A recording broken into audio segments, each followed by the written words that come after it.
কোরআনটা পড়বেন ফজরের পরে সূরা ইয়াসিন, জোহরের নামাজের পরে সূরাতুর রহমান তেলাওয়াত করবেন, আসরের নামাজের পরে আম্মা ইয়াতাসাআলুন, মাগরিবের নামাজের পরে সূরা ওয়াকিয়া তেলাওয়াত করবেন, এশার নামাজের পরে সূরা মুলুক তেলাওয়াত করবেন। আপনার ঘর ফেরেশতারা পাহারা দিবে, আপনার ঘরে কোনোদিন চোর ডাকাত আসবে না, আপনার স্বামীর কামাই রুজিতে কোনোদিন অভাব লাগবে না। সূরা ইয়াসিনটা পড়া ভুলিয়েন না রে আম্মা জান। কপাল খারাপ, দুনিয়ার সব কিছুই শিখলেন, কোরআন পড়া শিখলেন না। আমি ছোটবেলার থেকে বলতেছিলাম, ভুলে গেছিলাম, আম্মা জান আমাদের গজল শিখাইতেন, আম্মা জান আমাদের কোরআন পড়া শিখাইছেন।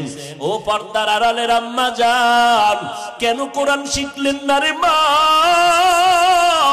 কোরআনের মতো আর এত মধুর তেলাওয়াত কই পাইবেন?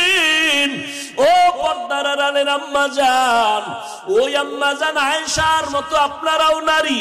নবী বলেন, আয়েশা আমি কান্না করার কারণ হাসরের ময়দানের কঠিন কথা আমার মনে পড়ে গেল। আম্মা জান আয়েশা বলেন, কেমন কঠিন? নবী বলতেছেন, আয়েশা এই জমিনটা হবে কিয়ামতের মাঠ, হাসরের ময়দানে সমস্ত নারী পুরুষ উলঙ্গ আল্লাহর আদালতে দাঁড়াবে।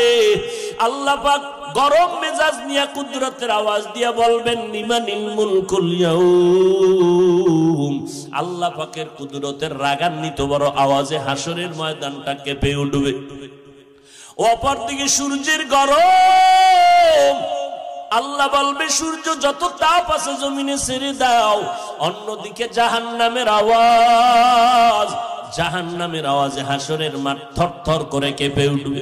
নবীজি বলেন, ও আয়েশা নবীদের কোনো গুনাহ নাই, সেই নবীরা পর্যন্ত কান্না শুরু করবেন, হাউমাউ করে কাঁদবেন আর বলবেন, উম্মতের কথা সব নবীরা ভুলিয়া কাঁদবেন, আল্লাহ আমাকে বাঁচাও।